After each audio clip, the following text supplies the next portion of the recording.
So today I'm going to talk about spinning arrows. This is going to be a very critical part of my process when I'm getting ready to go out and hunt.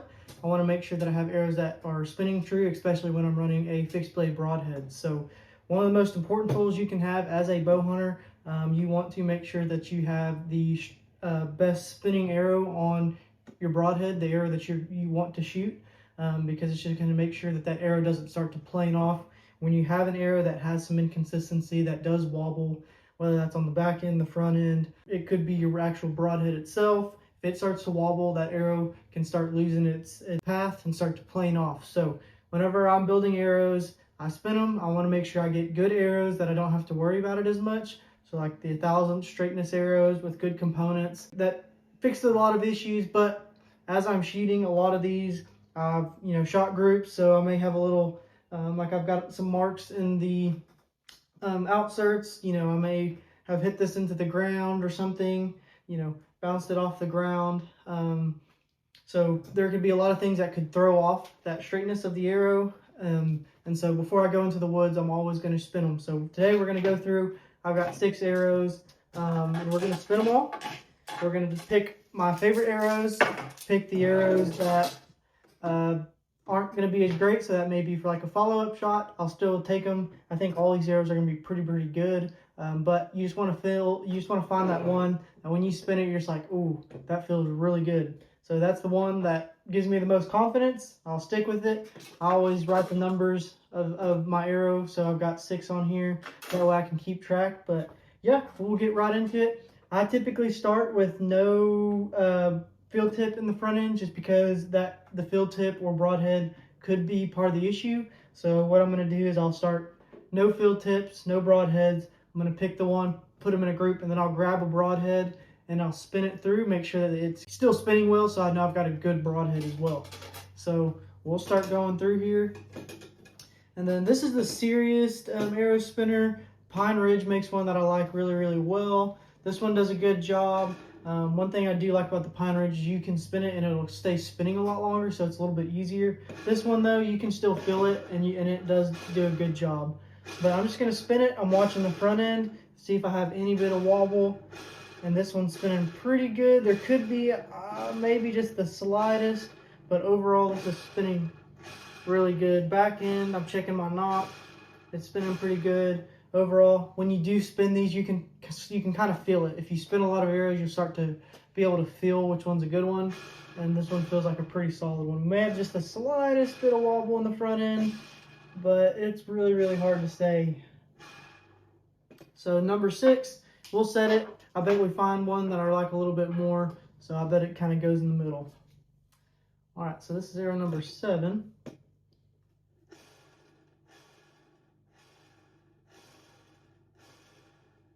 And out the gate, that one's spinning really good.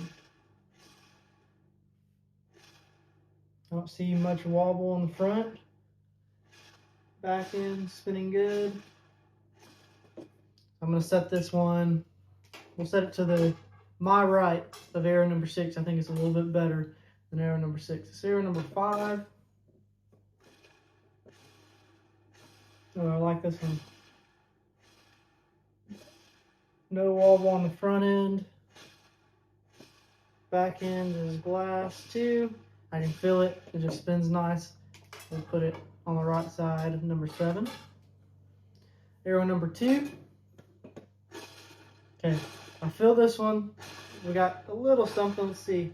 Back end looks good. When I'm spinning it more, it feels better. So maybe there is something on that.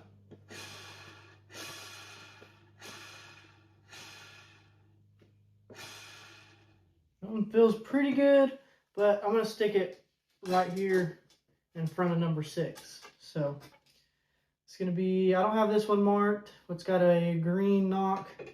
So either the knock got shot. It also looks like we've got a little nick right here in our point. So let's see.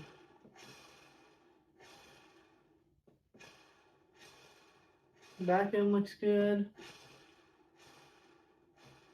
Man, there's not much wobble, if there's any. It looks pretty good, but it just doesn't feel quite as smooth as some of the others, so I'm going to put it at the end. I've also got a little mark in the outserts itself, so it's probably been shot before. Let's spin this one.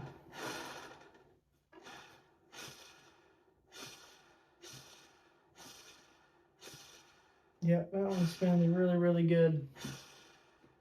Okay, so we'll throw it right in there. So honestly, that probably wasn't the best. I figured I'd have one that didn't spin great. These two back ones I could slightly feel. Both these have been shot in the outsert, so the outsert could be thrown off just a tick. There looks like to be some scratches and marks, but overall all 6 of these arrows would fly really good. There's nothing glaring, so I thought there would be at least one, but I may have to go try and grab some other arrows just to show y'all. So now that I've spun them, I know that these are all spinning pretty good. I'm going to go in here and I'm going to grab a broadhead that I'm going to want to hunt with. And I will spin it. And that point is not moving at all. That arrow is a dart. So I know this one's good. This will be the arrow I put in my second slot closest to me on in my quiver. So it'll be sitting there, and that's the one I'll grab when I'm sitting in a tree stand, or if I'm out in a stalk, I'll know that's the one that I want to grab. So I know that that's a good one. We'll go to the next one. Grab another broadhead. And then I try not to get this label on the way whenever I'm spinning. I don't want it having contact with the bearings because this label is a little bit different. It's got some ridges, so it could throw you off. So I like to put it directly on the carbon. So that's why if you see that, just trying to stay away from the label. Let's spin this one. Front end looks good. Or back end looks good. Front end.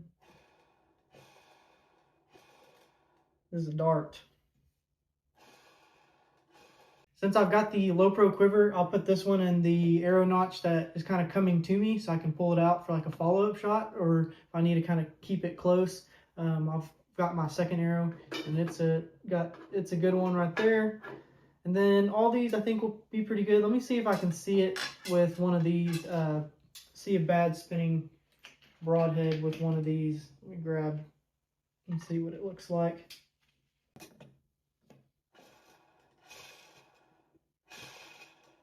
Okay, so I do see just a little bit of wobble with this broadhead. Now, it's hardly enough to notice, and I'll do some close-ups, but I may try and go find a cheaper arrow or one that doesn't spin good, because really that's hard to tell. You have to be sitting there to really see it, which is a great thing. You know, I can use this one in my quiver and not have to be too concerned about it, you know, especially for a follow-up shot. I'm pretty comfortable with these 6 arrows. Like I said, I'd go through those, but all 3 of those, from my worst, or from my best to my worst, I have no issues hunting with. Let me go see if I can find a bad arrow, and then I'll do some close-ups so you can hopefully see it a little bit better of what I'm looking at. Alrighty, so I found an arrow. I've actually got it marked on the fletching, so that kind of hinted to me that this one had a little issue with it. Let me spin it. And I do see the wobble on the front end. So let me grab the broadhead. Let me grab a good one, because we know that these are spinning true. Let's see what it's looking like. Yeah, I can see that tip moving. Right up moving a little bit. So definitely want to be aware of that. So I'll get some close up, show y'all them spinning, what I'm looking at. One thing to consider if you are running a arrow with some aluminum in it with the carbon, just know, like the FMJs are a good example. Those are really prone to becoming bent and not staying straight. So like a lot of these arrows have been shot a bunch, you know, they may have been hit. I run a 75 grain outsert on the front end with those stainless steel posts, so running that setup right there, if I do miss or I do hit something a little harder, my arrow stays pretty straight. But if you're running something that has an aluminum in there, if you hit the ground, you got to double check and make sure that your arrows are spinning true. We've gotten people come into the shop, they can't get their bow to tune, you know, we're messing with it, and we're like, they're shooting FMJ or something along those lines, and we spin it and it's terrible. And you can't see it when you pick up an arrow like this and say, oh, that's not spinning true. So if you're running something like with a aluminum carbon mix or aluminum or whatever, just make sure you spin them. If you are even in the woods and you drop your bow on your quiver or something, spin them, because they could bend. So that's why I personally like to run carbon arrows. I don't have to worry about that. Carbon is going to break before it bends, so it keeps its consistency and straightness. Running good components that are more durable and tough. Aluminum components will bend easier than if you run like a stainless steel. Now, trying to balance that between having an arrow that's too heavy and too light is another thing, but we'll kind of show you some of these, me spinning a few of these arrows. So this is an example of an arrow that spins good. Now really watch the point, because the lighting will kind of throw you off. So watch the point. You want to see if there's any movement in that point. And that point seems to be staying super straight.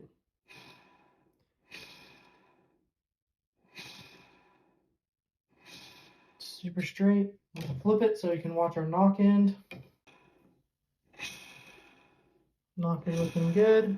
And now let's check. I'm going to keep this one on the back end first. This is going to be our not as good arrow. So front end seems to be spinning pretty straight, or back end seems to be pretty straight. Let's try this side. Now see that point, how much it's moving? See a lot of movement in that point. So that tells me there's probably something to do with the component or the front end. Do the good one.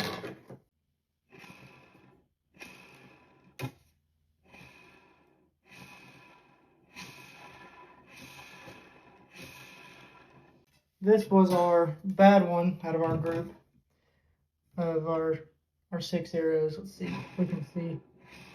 So we can see just the slightest bit more movement, but still not near as pronounced as our other one. And here is that one again. So there you go. So there you have it. Those are the small things that do matter when you go out into the woods. So just take the time to spin your arrows, get a decent arrow spinner like the Pine Ridge. This is the serious one. Spin your arrows before you go out into the woods to make sure you've got good arrows, because as you shoot, if it hits the rock, hits another arrow, anything like that can affect it. So it's just a way to minimize that broadhead taking over, so you can have consistent broadhead flight when you do shoot out to further distances. So there you go. That is my bow hunter tip of the day. Thank y'all for watching. If y'all found this to be helpful, make sure to like and subscribe. Drop a comment if y'all do this or are interested in doing this. Some of the practices y'all do to get prepared for hunting season when you go out into the woods. And y'all have a great day.